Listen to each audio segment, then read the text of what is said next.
भगवान ना करे आप किसी समस्या में फंसे हुए हैं और उसकी वजह से आप बहुत ज़्यादा परेशान हैं। आप कुछ अपने जो हितैषी होते हैं उन्हें आपने बताया कि मेरे साथ ये वाली समस्या आ रही है या फिर ऐसी मेरे साथ समस्या है जिसका समाधान नहीं हो रहा और मैं ज़्यादा परेशान हूँ, हेन तेन जो कुछ भी है। आप कुछ उसमें से आपके अच्छे हितैषी हो सकते हैं जो आपको उन्होंने कहा हाँ मेरे साथ भी ऐसा हुआ था, तो मैं फ़लाने इंसान के पास गया था, फ़लाने बाबा के पास गया था, साधु के पास गया था या फ़लाने मंदिर में गया था, तो वहाँ से मेरी समस्या का समाधान हुआ, निवारण हुआ, आज मैं बहुत अच्छा हूँ। तो आप भी उनके साथ जाते हैं या आप उनके बताए हुए जगह पे जाते हैं और उससे व्यक्ति विशेष से मिलते हैं और वो व्यक्ति विशेष आपको कुछ दे देता है। सपोज दैट कुछ भी उन्होंने एक फूल दे दिया या पानी दे दिया है ना, कि इसका छिड़काव कर देना, और आपका व्यवसाय के स्थल पे अगर आप व्यवसाय से परेशान हैं तो व्यवसाय के स्थल पे ऐसा कर देना है ना, या फिर इसे अपने बटुए में रखना, ये कागज़ दे दिया उन्होंने अपने पर्स में रखना, ये सारी चीज़ें आपके साथ उन्होंने बोला कि ऐसा करना, तो आपका मतलब जो भी व्यवधान है वो ख़त्म हो जाएगा और आप तरक्की की सीढ़ियाँ चढ़ने लगेंगे, है ना। ठीक है जी, आप भी बड़े खुश हुए और आपने जो भी उन्हें फीस थी या जो भी उन्हें आप देना चाहते थे आपने उन्हें दिया और अपने घर में आए, मन लगा के आपने उनकी बताई हुई बातों का अनुसरण किया। अब धीरे धीरे आप देखते हैं कि आपके अंदर परिवर्तन आने लगा, है ना। परिवर्तन आया आपका, अगर आपका व्यवसाय से जुड़ा हुआ कोई अगर व्यवधान था, है ना, तो वो ख़त्म हुआ, आपको ऐसा महसूस हुआ कि ख़त्म हुआ, अब मेरे अच्छा चलने लगा है, मेरे कस्टमर्स अच्छे होने लगे हैं या फिर मेरे पास पैसे का आवागमन अच्छा होने लगा है। एंड सेकंड थिंग क्या होता है कि अगर आप किसी अदर से अगर रिलेटेड है,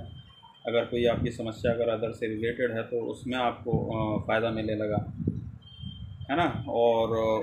क्या हुआ कि आपको अच्छा लगने लगा, आपने सोचा हाँ यही तो मैं चाहता था, जो मेरे साथ योगदान था वो ख़त्म हो रहा है, वो लोग बड़े अच्छे हैं, वो व्यक्ति विशेष बड़े सज्जन हैं, उनकी बातों में कुछ है, उनकी दी हुई चीज़ों में कुछ था ऐसा कि जिसने मेरे को फ़ायदा किया। ठीक, उन्होंने बोला ऐसा किया, अगर उन्होंने जैसा भी आपसे बोला और आपने उनका किया। अब इसके अंदर सेकंड थिंग क्या आती है, सबसे अच्छी थिंग्स आती है कि आपने कभी देखा है, ये वाली चीज़ सोचने वाली है कि जो भी काम कर रहे हैं वो आपका बिलीफ सिस्टम काम कर रहा है, ना कि कोई और। किसी ने कुछ भी दिया, आपने उसे माना कि हाँ ऐसा करने से मेरे साथ ऐसा होगा, मेरे पास प्लस या पॉजिटिविटी मेरी बढ़ेगी। आपको बिलीव था किसके ऊपर, अपने फ्रेंड के ऊपर और उसने जिस व्यक्ति जिसने आपको कुछ दिया है उसके ऊपर। अब होता क्या है कि आप एक बात को बड़े गौर से सुनना समझना, ये जो काम हुआ, जो भी घटना आपके साथ घटी, जो पहले नेगेटिव आपको लग रहा था कि मेरे साथ नेगेटिव हो रहा है, वो भी आपके मन की सोच थी कि आप किसी कारणवश नेगेटिविटी में चले गए, आपकी संगत के वशीभूत होकर, या किसी चीज़ को आपने माइंड कर लिया उसके वशीभूत होकर, या हिंदी कुछ भी रहा, मगर कारण आप स्वयं थे। प्लस अब इसका दूसरा रूप आपको बताता हूँ कि अब जो भी पॉजिटिविटी आपके अंदर आई, या आपका कार्य जो भी चला, या आपकी संगत से जो भी आपका भला हुआ, जो भी आपके बुरे कर्म कटे, या जो भी आपका बुरे से भला हुआ, उसमें भी आपका ही विचार मायने रखता है, उसमें भी आपके ही विचारों का लेना देना है, उसमें भी आपका ही लेना देना है। मतलब जो जिसके आपका बिलीफ सिस्टम मजबूत हुआ, आपका बिलीफ सिस्टम मजबूत हुआ, यानी कि आपने स्वयं माना कि हाँ मेरे साथ अच्छा हुआ, मेरे साथ अच्छा होगा, तभी आपके साथ अच्छा हुआ।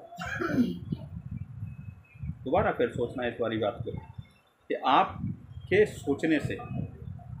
ही ऐसा कुछ हुआ, आपका बिलीफ सिस्टम जो था ना और ज़्यादा मजबूत हुआ। आपको दृढ़ विश्वास हो गया, 101% आपको विश्वास था उस व्यक्ति विशेष के ऊपर कि उनका हुआ है तो मेरा क्यों नहीं होगा। कोहू न काहू को सुख दुख दाता, निज निज कर्म भोगें सब भ्राता। ये भी कर्म। ठीक है, आज के लिए इतना ही।